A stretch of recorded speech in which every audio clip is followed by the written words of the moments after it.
So the basic idea of AI control is, suppose you're worried about a really powerful AI causing a catastrophe.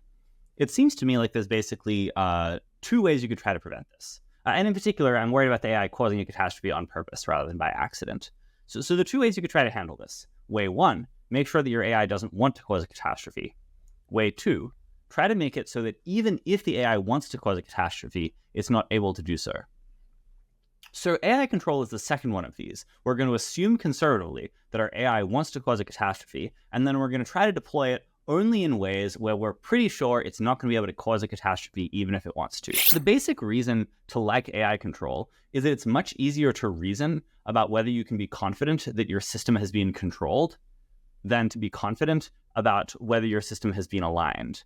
And the basic reason for that is it's just like really hard to tell if a system is aligned. In the same way that suppose you were worried, suppose you were considering hiring someone to do a job for you, and you were worried that as part of the job you were giving them, they were going to naturally have access to some resources of yours that they could use to cause some kind of problem. Like you want to hire someone to operate the cash register, and sell things at your cafe, and you're worried they're going to steal from the till. So two options are you could try to make sure that they're not the kind of person who steals from the till. But the basic problem with this is, in the course of an interview, it's really hard to tell the difference between someone who's going to try to steal cash from the till from someone who doesn't want to try, who isn't going to try and steal cash from the till. Basically, because if they do want to steal the cash from the till, a core step in that plan is to look like someone who isn't going to do that. And so we have this basic difficulty where it's really hard to behaviorally distinguish between AIs that are egregiously misaligned, that are going to want to grab power later, and those that aren't. Now, in contrast, it might be a lot easier to be sure that your AIs aren't able to cause catastrophes. And the reason for this is it's a lot easier to tell what AIs are and aren't able to do than to tell what they do or don't want to do. You hear about alignment and you hear about doom. You don't hear a lot about middle path. And so, please. So here's one thing we've got going for us. So GPT-4 is almost surely not scheming against us. That's my belief. I've talked to GPT-4 a lot.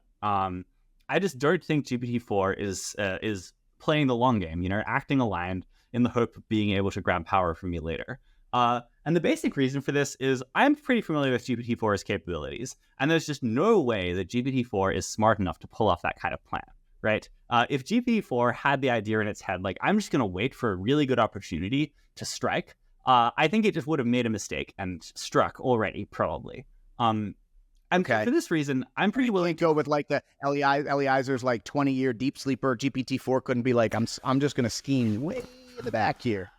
I mean, no, I don't think it could. If you try talking to GPT-4 about this kind of thing, it just gets confused a lot. It's just not very smart, right? I think that thinking through this kind of scheming plan is actually kind of hard. The AI is going to have to think through a lot of different, oh man, but what if the lab did this? But what if the lab did that? I guess I could try and do this. That's how I'm going to get around that particular strategy. And so I think you really have to worry about the AIs being really smart like that at the point where they're as smart as top human scientists.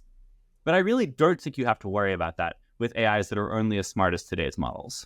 I think a lot of people are very optimistic, or I think have an overly optimistic perspective on what would happen if we ran across pretty smoking gun evidence that one of our AIs was very misaligned in a way that was very scary.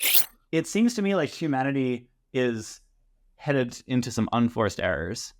It feels to me like if we really didn't want to have an AI takeover as a society, we could probably prevent the AI takeover by engaging in AI control and then not building really powerful superintelligence. But when you actually talk to people about their plans, and when you try to think about the plans that AI labs are likely to follow, they seem pretty crazy to me and extremely dangerous.